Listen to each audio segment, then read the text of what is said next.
반갑습니다. 이태원대학교 통하는 스피치학과의 학과장 김태승입니다. 지난번 첫 번째 강의를 많은 분들이 좋아해 주셔서 감사드리고요. 이 영상이 중국과 일본에도 전달이 됐다고 합니다. 매우 행복한 일인데요. 오늘 두 번째 시간은 통하는 스피치 2강 성공적인 대화, 1분 스피치, 실습 이런 내용을 중심으로 가도록 하겠습니다. 저는 우리나라 쇼핑 호스트 1호입니다. 1995년도에 GS 홈쇼핑의 공채 1기로 들어가서 22년 동안 생방송을 하고 있습니다. 지금 인터넷을 통해서 KT 올레 팝을 통해서 방송을 진행하고 있고요. 자, 그리고 고려대학교에서는 평생교육원에서 명품 스피치 책임 교수로 활동을 하고 있습니다. 이 스피치라고 하는 것도 품질이 있다, 이렇게 말씀을 드릴 수가 있을 것 같습니다. 그리고 일본어를 오래 공부하다 보니까 국제회의의 일본어 동시통역사로서도 활동을 하고 있습니다. 자, 오늘은 성공적인 대화라는 두 번째 강의 제목에 네 가지의 주제를 잡았는데요. 첫 번째는 첫인상으로 어필하라 입니다.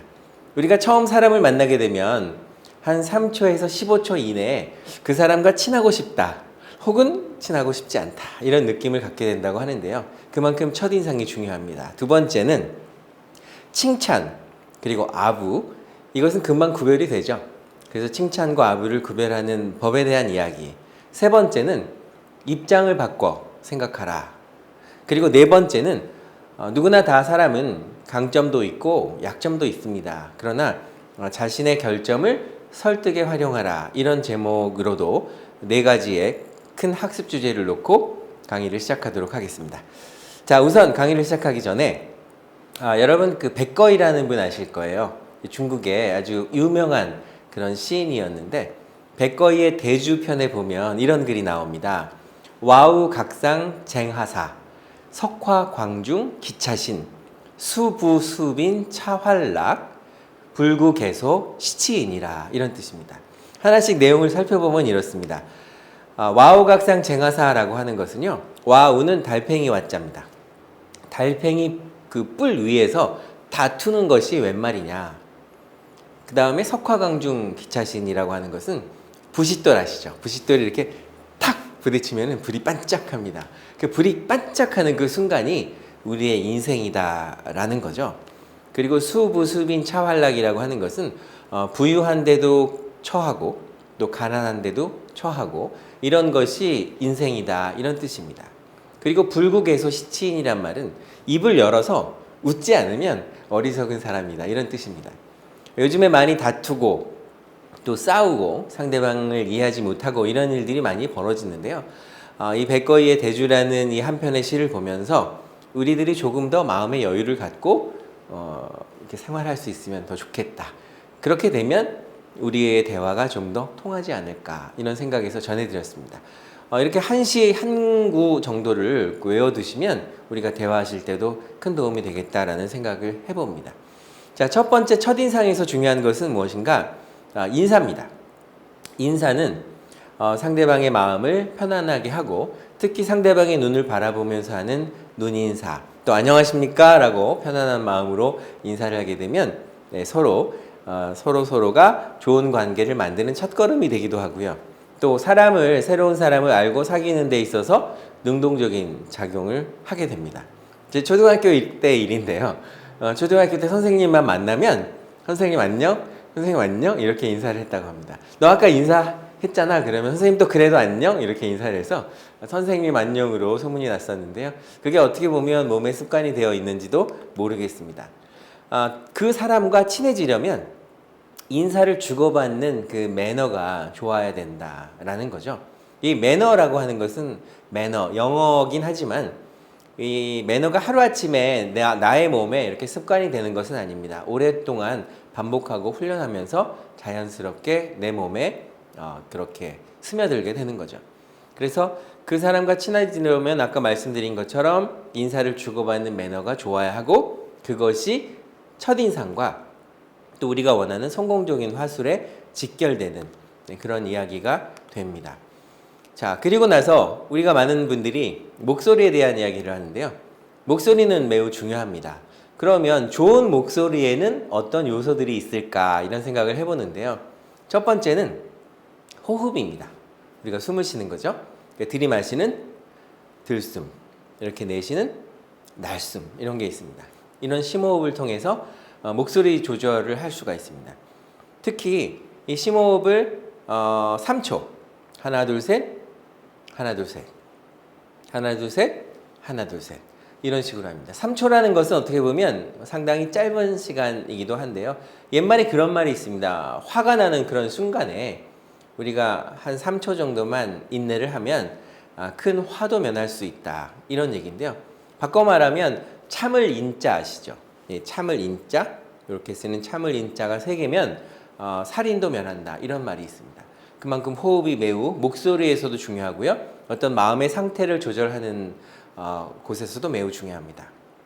자, 두 번째 좋은 목소리를 갖기 위해서는 발성법이 매우 중요한데요. 이 발성법에 대해서 우리가 꼭 성악을 하시는 분이 아니더라도 이렇게 연습 심호흡을 하면서 이렇게 연습하는 것이 매우 중요합니다. 예를 들면 목에서 나오는 소리 또 배에서 나오는 소리가 다를 텐데요. 특히 배에서 나오는 소리로 인사하게 되면 이렇게 됩니다. 안녕하세요. 안녕하세요. 이렇게 될 텐데 목에서 나오는 소리를 하게 된다면 안녕하세요. 안녕하세요. 이런 식으로 되겠죠. 듣는 사람들이 상당히 느낌이 다릅니다. 저는 이 발성이나 목소리 이야기를 할 때마다 비행기의 파일럿, 기장을 생각합니다. 비행기를 탈 때마다 안녕하세요. 저는 여러분을 모시고 가는 기장입니다. 이렇게 안정된 목소리로 이야기를 하는데요. 만약에 기장님이 안녕하세요. 저는 기장입니다. 이렇게 얘기하면 뭔가 좀 비행기에서 내리고 싶은 그런 생각이 들 겁니다. 비행기를 탈 때마다 참 기장이 멋있다 이런 생각하는데요. 그분들의 발성을 한번 눈여겨보시면 좋을 것 같고요. 또 멋있는 기장들이 또 영어나 일본어로 얘기하잖아요. Ladies and gentlemen, this is Captain speaking. 이렇게 하고 또 일본어 하시는 기장은 미나사마 고니치와 와타시와 기초 데스 이렇게 이야기하는 걸 보고 참 목소리가 신뢰감을 주는 것과 매우 밀접한 관계에 있다라는 걸 알게 됩니다. 세 번째는 발음인데요. 뭐 간장 공장 공장장은 뭐 강 공장장이고 이런 연습을 굳이 하지 않더라도 정확한 발음을 하기 위해서는 한 글자 한 글자를 또박또박 연습하고 훈련하는 것이 매우 중요합니다. 그래서 호흡과 발성과 발음 이 3가지를 항상 염두에 두시고 연습하시면 좋은 목소리를 갖게 됩니다. 물론 좋은 목소리를 가지고 태어나는 것도 감사하고 행복한 일이지만 후차적인 어떤 노력에 의해서도 좋은 목소리로 발전될 수 있다는 것을 꼭 기억하셨으면 합니다. 자, 그리고 이번에는요, 첫인상으로 어필하라 이렇게 제목을 잡았는데요. 사람들은 누구나 이런 속성이 있습니다. 인간 심리의 속성이라고 할 수 있을 텐데 다른 사람들로 하여금 주목을 받고 싶어하는 그런 심리, 또 남들이 나를 무시하지 않았으면 하는 그런 심리죠. 다시 말해서 남에게 무시당하고 싶지 않은 그런 심리가 있습니다. 또 한 가지는 적극적인 관심을 끌고 싶어하는 그런 욕구가 있습니다. 내가 주인공이다라는 거죠. 근데 어떻게 살다 보면 내가 조연이 아닐까, 나는 엑스트라 아닐까 이런 생각을 하시는 분들도 상당히 많습니다. 그러나 내 인생의 주인공은 나다 이런 마음으로 내가 주인공이다. 그래서 내가 주연 배우고 영화나 이런 드라마를 보시면요, 주인공이 쉽게 죽지 않는 거 보시죠. 주인공은 죽을 뻔한 그런 순간에도 다시 살아나고 끝까지 살아나고 불사신인 것 같은데 이렇게 생각하시면 좋을 것 같아요. 우리 인생에서 내가 주인공이니까 힘들고 어려운 일이 있다 하더라도 주인공이 다시 살아나는 것처럼 이런 역경들을 잘 극복하셨으면 좋겠습니다. 물론 그 일이 그 상황이 되면 상당히 마음적으로나 또 육체적으로나 힘든 건 사실인데요. 모든 것은 지나간다 이런 말도 있으니까 그런 어려움을 잘 극복하셨으면 하는 바람입니다. 다시 정리하면 첫인상에서 인간관계를 성공적으로 이끌기 위해서는 인사, 가장 중요한 요소가 인사니까요. 상대방이 먼저 인사하면 내가 해야지 이렇게 생각하지 마시고 내가 적극적으로 먼저 웃는 모습으로 다가가서 밝게 인사하는 모습 매우 중요합니다. 자, 그렇다면 첫인상으로 승부하라, 어필하라에서 인사의 사례들을 한번 보도록 하겠습니다. 회사에 다니는 그런 분이 어제 늦게까지 야근했다는 걸 알았어요. 그리고 오늘 출근했을 때 얼굴 보시면서 어젯밤 늦게까지 고생하셨죠? 정말 대단하십니다. 정말 수고 많이 하셨습니다. 이렇게 진심을 담아서 상대방의 눈을 보면서 이야기한다면 그 이야기를 듣는 사람 입장에서는 상대방이 나를 정말 아끼고 케어하는구나 이렇게 생각할 수가 있을 것 같습니다. 자, 그리고 이번에 동료 아버님이 좀 편찮다 이런 이야기를 들었습니다. 그런 경우에도 마찬가지로 자네 아버님이 조금 동료의 경우도 있겠고 또 직장의 후배도 있겠죠. 자네 아버님께서 편찮으시다고 얘기 들었는데 어떻게 좀 차도가 있으신가 이렇게 물어보는 거죠.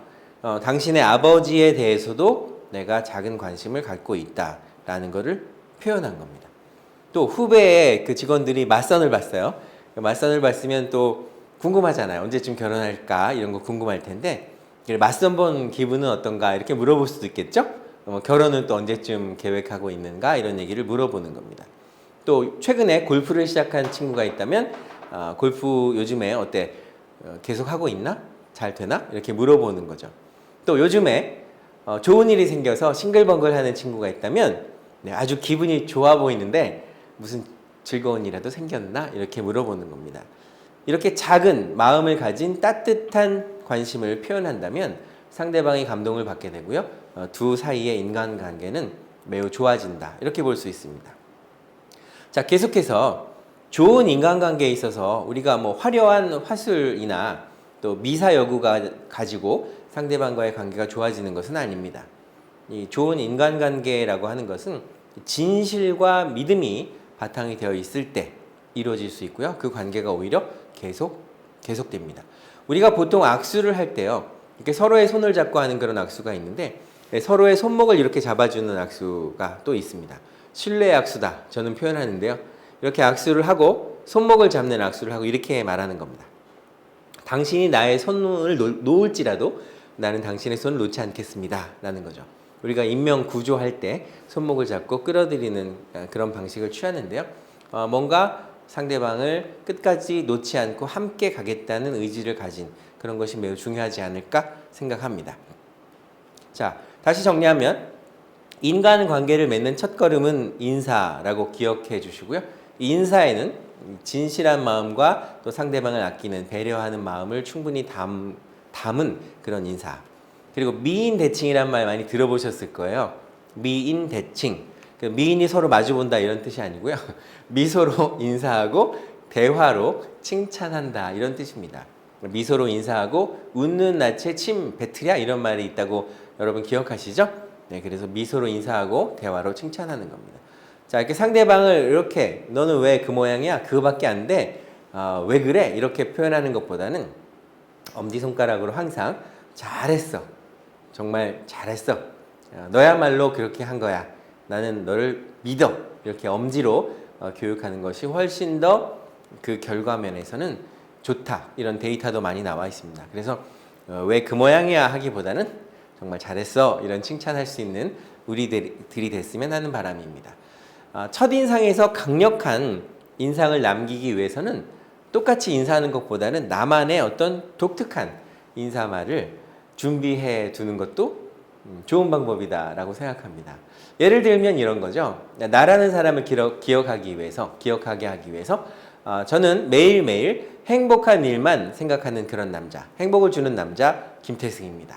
이렇게 한다든가 저는 안 된다라고 생각해 본 적이 한 번도 없습니다. 할 수 있다라고 믿는 남자 김태승입니다. 뭐 이런 식으로 자기만의 어떤 독특한 개성이 넘치는 소개를 연구해서 인사한다면 그것이 곧 나의 브랜드가 되고요. 나의 브랜드는 퍼스널 브랜드가 돼서 나의 경쟁력을 높일 수 있는 하나의 비장의 카드가 된다. 이렇게 말씀드릴 수가 있습니다. 자, 그리고 자기소개. 자기소개는 거창하게 장황하게 자기 자랑을 하는 그런 내용이라기보다는 짧게 1분 이내로 하되 나의 어떤 특장점을 표시할 수 있고 표현할 수 있는 것이라면 충분합니다.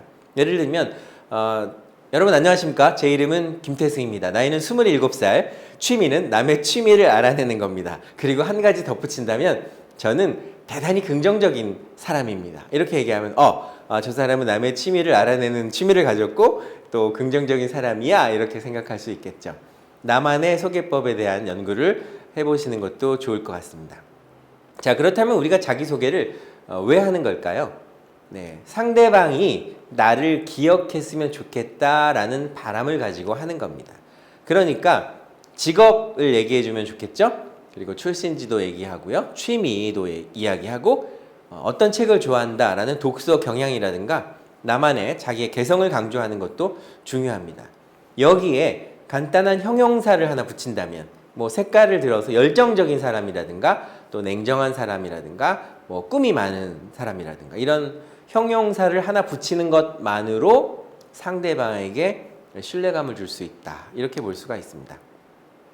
자, 여러분 요즘에 어떠세요? 생활이 행복하십니까? 라고 물어보면 바로 네, 뭐 예스 이렇게 생각하시는 분도 계시지만 글쎄요. 요즘에 사람들 때문에 많이 힘들어요. 이렇게 말하시는 분들도 많이 계실 겁니다. 어떻게 보면 우리가 태어나서부터 죽을 때까지 계속 우리와 함께하는 것이 아닐까라는 생각도 해보고요. 최근에 많은 심리학자들의 생각이 조금 바뀌기 시작했습니다. 이 많은 스트레스는 우리 건강의 적이다. 이 스트레스는 무조건 우리가 막아야 된다라고 생각하시는 분들도 계시는 반면에 이 적절한 스트레스는 우리가 약간의 긴장감을 유지할 수 있게 되고 또 우리 스스로가 발전하는 데 큰 도움을 준다. 이렇게 이야기를 하시는 그런 분들도 많이 계십니다. 저와 함께요. 하나, 둘, 셋 한번 해볼까요? 이 커다란 스트레스가 작아지는 걸 경험하시게 될 겁니다. 자, 준비되셨나요? 시작! 하나, 둘, 셋! 자, 이렇게 스트레스가 작아집니다. 내 앞에 놓여있는 스트레스를 너무 연연해하지 마시고요. 네, 그 스트레스를 과감하게 우리가 거절할 수 있는 용기 필요합니다. 스트레스가 당신 마음속에 지금 들어가고 싶어요 라고 말할 때 No! 안 돼요. 나는 스트레스 거절할게요 라고 말할 수 있는 용기도 상당히 필요합니다. 자, 그리고요. 인상을 강화하는 작전입니다. 우리가 007 작전, 제임스 본드의 007 작전은 아니지만 인상을 강화하는 데도 전략이 필요합니다. 첫 번째, 나만의 브랜드를 만드는 겁니다. 그걸 자기만의 브랜드를 만들어라 라고 정의할 수 있고요. 또 소개하는 분의 열정을 표현하는 겁니다. 열정, enthusiasm 이라는 그런 단어죠. 열정이 있는 사람과 그렇지 않은 사람은 뭔가 느낌이 다릅니다. 또 핵심적인 짧은 말을 하는 것이 중요합니다. 우리가 스피치를 하다 보면 자칫 오해하기 쉬운 내용 중에 하나가 뭐냐면요. 이야기를 꼭 길게 하고 그 대화의 주도권을 쥐고 가야만 내가 이야기를 잘하는 사람이다 라고 착각하는 경우가 많은데요.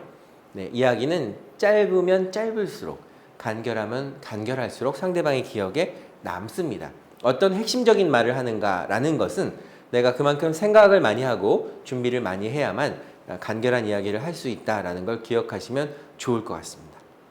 자, 그리고 한번 마이크를 잡으면 끝까지 마이크를 놓지 않는 주변의 친구들이 많이 계실 텐데요. 그런 경우에는 많은 생각을 하게 됩니다. 네, 그 친구랑 어울리고 싶지 않은 생각 분명히 드실 거예요. 그래서 침묵을 조절하는 것이 매우 필요합니다. 제가 예전에 어떤 1박 2일 프로그램에 들어간 적이 있는데요. 어느 일정 시간부터는 몇 시까지 한 서너 시간 정도 됐던 것으로 기억합니다. 침묵의 시간이라고 해서 서너 시간 동안 말을 하면 안 되는 그런 시간이었습니다.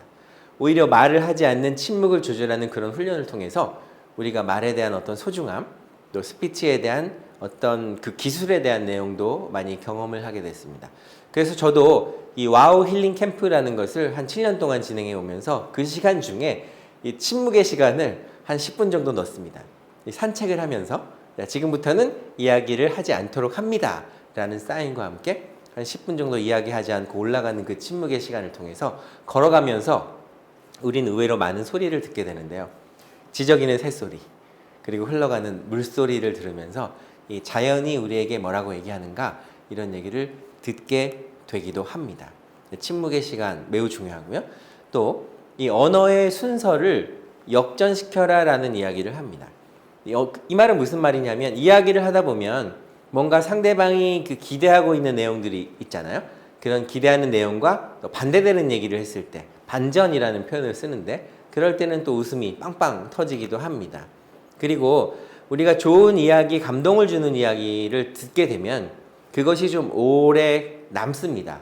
기억 속에. 또 마음속에 우리의 세포 속에 남게 되는데요.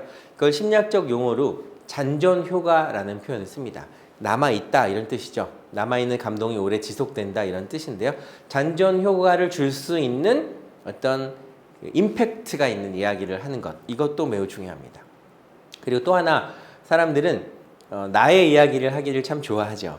그래서 상상하는 것에서 벗어나는 상상치 못한 어떤 팩트가 있다면 그런 얘기를 적정히 활용하는 것도 매우 중요합니다. 그리고 언어를 우리가 어떤 영화나 드라마를 볼 때요, 우리가 시각적으로 청각적으로 오랫동안 기억이 남는 것들이 있는데, 우리가 하는 언어를 한 편의 영화나 소설을 이렇게 보는 것처럼 시각화해서 표현할 수 있는 그런 훈련을 하는 것도 매우 의미가 있겠다라는 생각을 해봅니다. 이상의 8가지들을 인상 강화 작전이다 정의를 해봤는데요. 적정히 활용해 보시는 것도 매우 중요할 것 같습니다. 자, 우리가 소통이라는 얘기 많이 하죠. 예, 소통이라는 건 뭡니까? 서로 나의 생각과 상대방의 생각을 이해하고 배려하는 것인데요. 제가 화면에 보여드리는 것은 소하고 통입니다. 그냥 일반 통이에요. 그래도 이걸 볼 때는 소통이라고 하고 우리가 웃기도 하는데, 소의 입장에서 정말 간절히 바라는 것은 무엇일까요? 네, 소가 좋아하는, 소가 필요로 하는 여물일 텐데요. 이 여물을 담을 수 있는 여물통, 이것이 소에게는 진정한 통이 아닐까요? 네, 바로 이 통입니다. 자, 이 통이 여물통이죠. 네, 그래서 이렇게 한번 얘기해 보는 거예요. 옆에 누군가 계시다면 그분의 얼굴을 보시면서 저는 오늘부터 당신의 여물통이 되겠습니다 라고 얘기를 할 수 있으면 와우 이렇게 되겠죠. 소에게 필요한 거 줄 수 있는 그런 사람, 여물통을 줄 수 있는 사람, 상대방에게 필요한 것을 줄 수 있는 그런 사람, 그런 사람과 또 그런 사랑을 할 수 있다면 우리는 정말 통하는 스피치의 고수가 되지 않을까라는 생각을 해봅니다. 상대에게 여물통이 되어주고 싶은 그런 마음을 가질 때 비로소 우리가 진정한 소통을 시작할 수 있다, 이렇게 보실 수가 있겠습니다. 자, 또한 이렇게 1분 스피치, 20초 스피치, 30초 스피치 이렇게 시간을 정해놓고 연습하는 것은 매우 중요합니다. 예를 들어 볼게요. 자, 행복, 내가 생각하는 행복이란 주제로 1분 스피치를 실습하겠습니다. 이랬을 때, 자, 1분 동안 먼저 정리를 해보는 겁니다. 글로 써보는 거예요. A4 용지에다가 글 쭉 써보는 겁니다. 그리고 나서 시간을 재보고 1분 정도 한번 해보자 라고 시작하는 겁니다. 시작했을 때, 여러분 안녕하세요. 저는 김태승입니다. 제가 생각하는 행복은 이렇습니다. 행복의 주머니를 너무 크게 키우면 그 행복 주머니에 많은 행복의 요소들을 담기가 어렵습니다. 그래서 행복의 주머니의 크기를 작게 만들면 그 주머니가 금방 넘치기 때문에 행복을 누릴 수 있다, 이렇게 생각하는데요. 행복의 주머니를 작게 하자라고 생각합니다. 라고 이런 식으로 뭔가 이야기거리를 만들어 가는 겁니다. 물론 사람마다 행복의 기준과 또 가치의 기준이 다 다르긴 하겠지만 어떠한 주제를 놓고라도 그렇게 연습을 해보다 보면 한 번, 두 번 횟수를 반복할 때마다 나의 스피치 능력이 좋아지고 상대방도 좀 알아듣기 쉽고 이해하기 쉬운 그런 말을 할 수 있는 스피치의 고수가 될 수 있다라고 생각합니다. 또한 어떤 분들은 어떤 출세하기 위해서 이렇게 뭔가 아부라고 하죠. 그런 아부를 하시는 분들이 상당히 또 많이 계신데요. 우리나라 사람도 어떻게 보면 우리의 감정을 표현하는 데 매우 인색합니다. 네, 그래서 되게 감정 표현에 인색한데, 예를 들면 직장 생활 같은 걸 할 때에도요, 뭔가 그 존경하지 않는 사람에게도 존경을 또 표현해야 되는 일이 생긴다든가, 또 좋아하지 않는 사람에게도 또 호감을 표시해야 되는 그런 상황에 놓이면 우리가 강박이라는 심리가 작동하게 됩니다. 강박관념이 생기게 되면 늘 초조하고 또 신경질적인 사람이 되기 쉬운데요. 이럴 때 어떤 아부라는 개념보다는 뭔가 마음속에서 우러나오는 어떤 진실된 칭찬을 한두 가지 정도 집중해서 한다는 거, 이렇게 훈련한다는 거, 이것이 또한 매우 중요합니다. 존경한다는 거, 우리가 서로 사랑한다는 것에 가장 그 높은 극점에 다다른다라는 것은 뭐냐면 사랑도 하고 정말 마음속으로 존경할 수 있는 대상, 이런 게 필요할 텐데요. 그건 말로 표현하는 거, 이렇게 진심에서 우러나오는 것이 아니라 진심에서 우러나오는 것이 아닌 그런 감정을 표현한다는 건 조금 아부에 가깝겠죠. 아부라는 건 뭔가 내가 바라는 거 있을 때 반대급부를 바라면서 하는 말이나 행동을 아부라고 하는데요. 진짜 아부를 하는 사람들은 다른 사람이 볼 때, 제3자가 볼 때 알아본다 이렇게 금방 표시가 납니다. 그래서 우리가 진실하게 대한다는 거가 매우 중요합니다. 또 하나, 여러분 켄 블랭차드라는 분이 쓴 책에 보면 칭찬은 고래도 춤춘다라는 책을 기억하실 텐데요. 칭찬을 받고 자란 아이는 뭔가 다릅니다. 진정한 칭찬은 칭찬받는 사람과 칭찬하는 사람을 모두 기쁘게 하는데요. 그러니까 조금 전에도 말씀드렸지만 미소로 대화하면서 또 칭찬하면서 미소로 인사하고 대화로 칭찬하는 이런 훈련을 하다 보면 상당히 엄청난 변화 이런 걸 느끼게 됩니다. 칭찬받을 사람이 그 칭찬 때문에 만약에 교만해지는 경우가 생긴다면 그 사람은 칭찬을 받는 자격이 없다 이렇게도 말씀드릴 수가 있습니다. 칭찬을 받는 사람을 겸손하게 만들고 또 칭찬하는 사람을 오히려 높여주는 역할, 이런 것이 오늘 아주 중요한 그 이슈이기도 하는데요. 여러분, 변은 익을수록 고개를 숙인다 이런 속담 들어보셨잖아요. 갑자기 부자가 되거나 또 갑자기 뭔가 어떤 삶이 바뀌어서 어깨에 힘이 들어가는 사람을 만나게 됩니다. 그런 사람은 우리가 졸부라고 하는데요. 진정한 부자는 겸손한 사람이고요. 통장에 몇억 몇십억이 들어있는 사람일수록 상대방을 배려하고 겸손하고 이런 사람이게 됩니다. 여러분, 박사 위에 있는 사람이 뭔지 아십니까? 박사 위에 계시는 분이 밥사입니다. 밥사. 밥을 많이 사는 사람인데요. 이게 돈이 많다 그래서 다른 사람에게 밥을 사는 것도 쉽지 않습니다. 상대방을 아끼고 배려하는 마음, 사랑하는 마음이 있을 때 밥을 사는 그런 사람이 되는 건데요. 우리도 지금 시청자 여러분께서도 뭔가 하시는 일을 잘 하셔서 더 많은 돈을 버셔서 기회 있을 때마다 밥을 사는 박사 위에 밥사가 되셨으면 하는 그런 마음도 가져봅니다. 자, 이번에는요, 입장을 바꿔 생각하는 겁니다. 이 입장을 바꿔 생각한다는 건 뭐냐면 이제 역지사지라는 말을 제가 할 텐데요. 우리의 사람들의 어떤 기억은요, 인간의 기억은 내가 기억하고 싶은 것만 기억하고 보고 싶은 것만 보고 듣고 싶은 것만 듣는 그런 심리가 있습니다. 그래서 인간의 기억은 매우 자의적이기 때문에 어떤 선입견이라든가 고정관념의 영향을 크게 받습니다. 처음 딱 봤을 때 옳다 이렇게 생각하면 또 오른쪽으로 가게 되는 거고요. 또 아닌데? 그러면 아닌 쪽으로 가게 되는 겁니다. 그래서 타인하고 어떤 비교한다는 거가 아닌 순수한 관찰로 이야기하는 그런 훈련이 매우 필요합니다. 조금 전에 제가 말씀드린 역지사지인데요. 이 역지사지라는 것은 그 맹자의 이루편에 나오는 얘기인데요. 역지 즉 개연이라는 말인데 상대방이 그렇게 생각했다면 나 또한 그렇게 생각했을 것이다 라는 표현에서 유래된 말입니다. 즉 입장을 바꿔 생각해보자라는 거죠. 내가 상대방의 입장이라면 나도 그랬을 텐데 라고 생각하는 그 상황에 놓여질 때 비로소 진정한 소통을 할 수가 있습니다. 다시 말하면 역지사지라고 하는 것은 처지를 바꿔서 생각하는 거고요. 또 여러분 아전인수라는 말 들어보셨죠? 내 논에 물대기, 제 논에 물대기. 그래서 자기 논에만 물을 댄다. 다른 사람의 논은 별로 관심이 없다. 이런 겁니다. 그래서 역지사지와 이 아전인수는 서로 반대되는 개념인데요. 항상 입장을 바꿔 생각한다면 아까 말씀드린 것처럼 내가 그 입장이라면 나도 그랬을 텐데 라는 생각을 하게 된다면 우리들의 대화가 좀 더 원만하게 되겠죠. 이야기에서 가장 좋은 이야기는 또 가장 고수의 이야기는 뭐냐? 물이 흐르는 것처럼 자연스럽게 이야기하는 것. 자연스럽게 이야기할 수 있는 것이 이야기의 스피치의 고수다. 이렇게 볼 수가 있습니다. 자, 그리고 입장을 바꿔 생각하면서 또 하나 중요한 것은 뭐냐?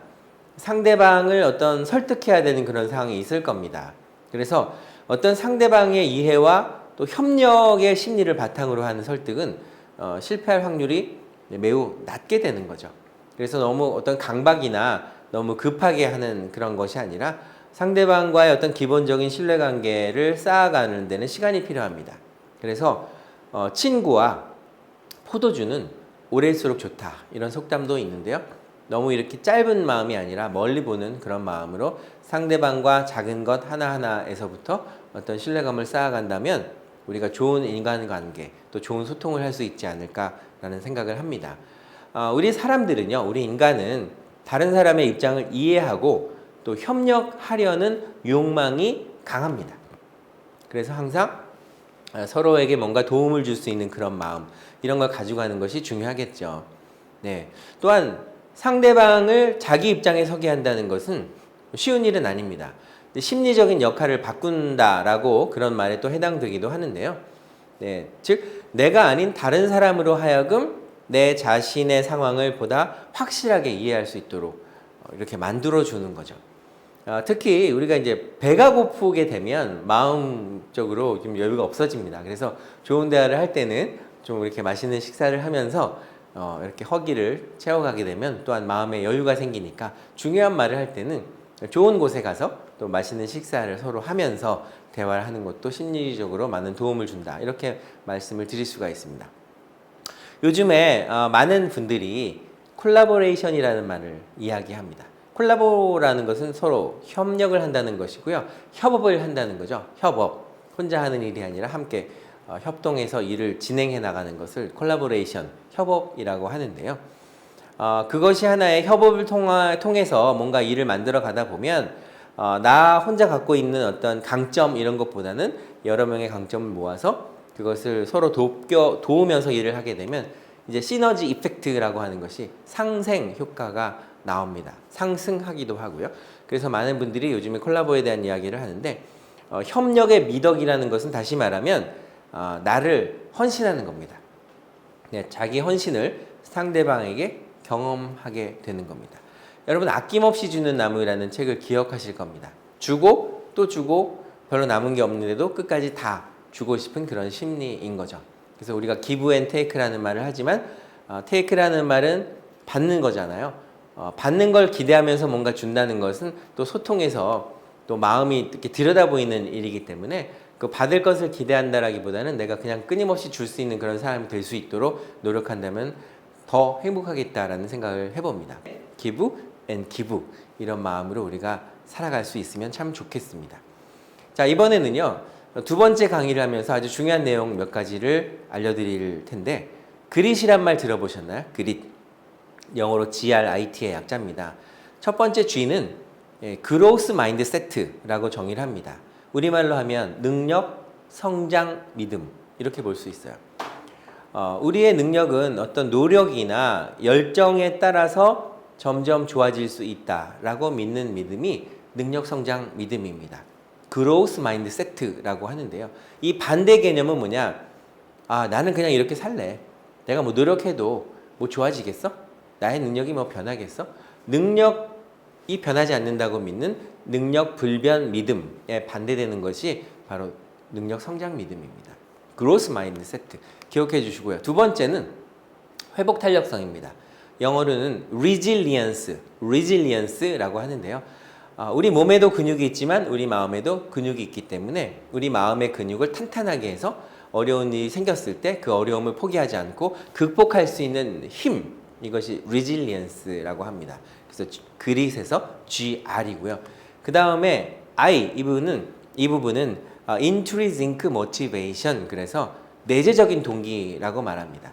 다른 사람이 시켜서 하는 일에 대해서는 그 효율이 상당히 떨어집니다. 그러나 내가 원해서 하는 일일 경우에는 효율성이 매우 높아지겠죠. 공부도 마찬가지고요. 게임도 마찬가지고요. 우리가 하는 모든 일들이 내 스스로가 동기부여가 돼서 intrinsic motivation, 즉 내재적인 동기에 의해서 무언가를 한다면 그 성장하는 속도라든가 그 내용이라든가 또 그 일을 진행하는 상황, 이런 것이 매우 즐겁게 즐길 수 있게 됩니다. 끝으로요, 성공하는 사람들을 보면 이것이 있습니다. 실패하는 사람들을 보면 이것이 없습니다. 바로 끈기인데요. 영어로 tenacity라는 겁니다. 그래서 그릿이라는 이 네 가지를 연세대학교의 김주한 교수님이 세계 최초로 그릿이라는 책을 냈는데요. 그 이후에 많은 세계 석학들이 그릿이라는 책을 내는 걸 봅니다. 이 네 가지 요약된 것을 꼭 기억해 주시기 바랍니다. 능력 성장 믿음과 회복 탄력성과 내재적 동기와 끈기, 이 네 가지를 기억하신다면 우리의 삶을 또 우리 스피치의 능력을 더욱더 발전시킬 수 있다라고 라고 말씀을 드릴 수가 있습니다. 그리고 보너스 팁을 하나 더 준비를 했는데요. 커뮤니케이션에도 단계가 있습니다. 우리가 하는 말이요, 상대방으로 하여금 나를 사랑하게도 만들기도 하지만 나를 또 미워하게 만들기도 합니다. 그만큼 이 말, 커뮤니케이션 이것이 매우 중요한데요. 그 관계는 우리가 하는 일과 또 우리가 만나는 사람과의 관계, 즉 대인 관계에도 큰 영향을 미치게 됩니다. 커뮤니케이션의 단계는 이렇습니다. 확산되는 단계가 있고요. 집중되는 단계가 있고요. 또 수많은 양을 나타내는 것이 있고요. 또 질, 퀄리티 이걸 나타내는 게 있습니다. 또 하나의 진행되는 과정이 있고 또 어떠한 진행되는 과정을 통한 결과 이런 게 있는데요. 이런 내용을 좀 기억하시면서 포기하지 말자. 아까 조금 전에 말씀드렸던 그 테너시티라는 말 기억하시잖아요. 끈기. 그래서 우리가 될 때까지 한다라는 마음으로 하셨으면 좋겠습니다. 옛날 인디안 마을에요. 어느 추장님이 계셨는데 그 추장님은 기우제, 비가 오도록 그 기우제를 지내면 반드시 비가 온다. 그래서 많은 인디안의 다른 추장들이 벤치마킹을 하러 그 인디안 마을에 오게 됐죠. 그래서 우리 마을에서는 아무리 기우제를 지내도 비가 안 오는데 왜 추장님 마을에서는 기우제만 지내면 비가 옵니까? 이렇게 물었더니 그 추장님이 껄껄 웃으면서 하는 얘기잖아요. 우리는 비가 올 때까지 기우제를 합니다. 올 때까지. 비가 올 때까지 기우제를 지내니까 당연히 비가 오겠죠. 포기하지 않는 거. 지금 이 방송을 보고 계시는 우리 시청자, 당신은 이 순간 포기하고 싶은 일이 있습니까? 절대 포기하지 마십시오. 될 때까지 내가 할 수 있다라는 그런 확신을 가지고 하신다면 그 일이 이루어질 수 있다라고 저는 생각을 합니다. 자, 그리고 또 하나요. 이 커뮤니케이션에서는 원칙이 있습니다. 이것을 EPL 원칙이라고 하는데 영어에 각각 앞 머리 글자를 따서 에토스, 파토스, 로고스 이런 말을 하는데요. 화면으로 정리를 해봤습니다. 우선 에토스라고 하는 것은요. 어떤 성실함과 신뢰함과 신용할 수 있는 단어가 기반이 되고요. 윤리적인 행동을 형성해 가는 아주 중요한 포인트입니다. 파토스라고 하는 것은 감정적인 측면을 말하는데요. 우리가 이야기하면서 요즘에 스토리텔링이라는 말을 많이 하잖아요. 이것은 공감적 이해를 말합니다. 즉 공감적 이해는 이해하기, 공감하기 이런 내용과 밀접하게 되고요. 로고스라는 것은 뭔가 이성적으로 상대방을 이해하고 마음의 문을 열어가는 단계, 논리적으로 풀어가는 단계, 이 세 가지를 에토스, 파토스, 로고스에서 영어의 첫 글자를 따서 EPL, 그래서 EPL 원칙이다 이렇게 정의합니다. 우리가 이야기를 하실 때 이런 내용들을 정리하시면서 가시면 조금 더 합리적인 얘기를 진행할 수 있겠다라는 생각이고요. 여러분 벤자민 프랭클린이라는 유명한 분을 아실 겁니다. 이 벤자민 프랭클린이 미국 독립에 아주 큰 기여를 했다고 하는데요. 특유의 언변을 가지고 곤란했던 회의를 타개한 일이 있다고 합니다. 의원들이 이렇게 견해 차이가 심해져서 막 인신공격을 하고 막 싸우고 이럴 때 즉흥 연설을 하게 되는데요. 단상에 올라가서 의원들을 하나하나 이렇게 둘러보면서 이야기를 했다고 합니다. 솔직히 말씀드리면, 정직하게 말씀드린다면 저 역시 이 헌법에 전적으로 찬성할 수 있다라고는 할 수 없습니다. 제 자신도 어떤 경우에는 확신을 가졌던 일에 대해서 회의를 느낄 때도 있었습니다. 그럴 땐 주저없이 이 생각을 바꿀 수밖에 없다라는 그런 이야기를 하게 됐습니다. 그리고 이 의견에 찬성하고 있지만 저 또한 오류를 범할 수 있을지도 모릅니다. 좀 더 상세한 부분까지 살펴보면 서로 다른 의견이 있을 수 있겠지만 누구라도 완전 무견을 한 사람은 없습니다. 우리가 조금씩 양보해서 이 헌법에 찬성을 해 주시지 않겠습니까? 라고 이렇게 청유로 해서 많은 의원들의 생각을 모았던 그런 사례들이 있습니다. 어떤 사람들이 자기의 입장만 주장하고 고집한다면 상대방 누구라도 이렇게 수그러지지는 않겠죠. 감정 싸움으로 시간 낭비만 하게 될 경우가 있는데요. 이런 상황이라면 어떠한 말로도 설득이 불가능하게 됩니다. 상대방의 자존심을 최대한 존중하고 또 배려하는 마음, 또 상대방을 배려하는 이런 것이 설득을 하는 중요한 발판이 된다 이렇게 볼 수가 있습니다. 자, 여기서 자존심과 자부심에 대한 이야기를 다시 한번 정리해 드릴게요. 이 자존심이라는 건 심리학적으로 열등감에 기반을 합니다. 즉 열등감이 많은 사람일수록 자존심을 내세우게 되고 또 화를 내지 않은 일인데도 그런 상황인데도 화를 내게 되는데요.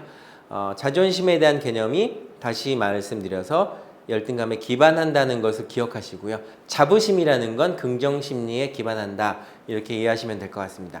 우리가 자존심을 내세우는 사람이다기보다는 자부심을 갖는 그런 사람들이 됐으면 하는 그런 바람입니다. 이제 요점을 정리하겠습니다. 가장 훌륭한 논쟁의 방법은 논쟁을 피하는 것이고요. 상대방의 의견을 최대한 존중하는 것이고요. 내가 옳지 않을 때는 그걸 빠르고 확실하게 인정해 보는 겁니다. 나의 실수입니다. 내가 잘못했습니다. 라는 이야기를 하고요.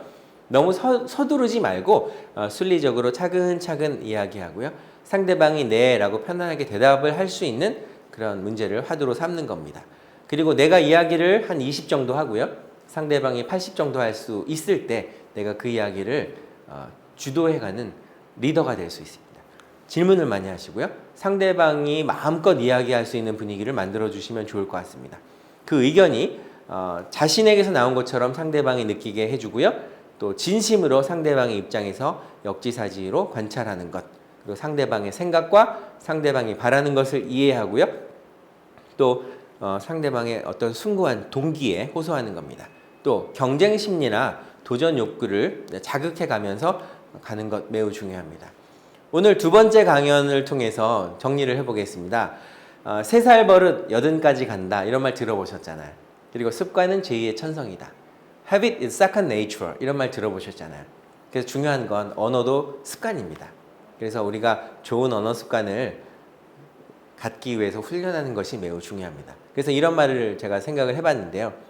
긍정적인 말과 행동이 습관이 될 때 우리의 삶도 행복해질 수 있다라고 생각합니다. 자, 끝으로 같이 한번 화면을 보면서 차근차근 읽어볼게요.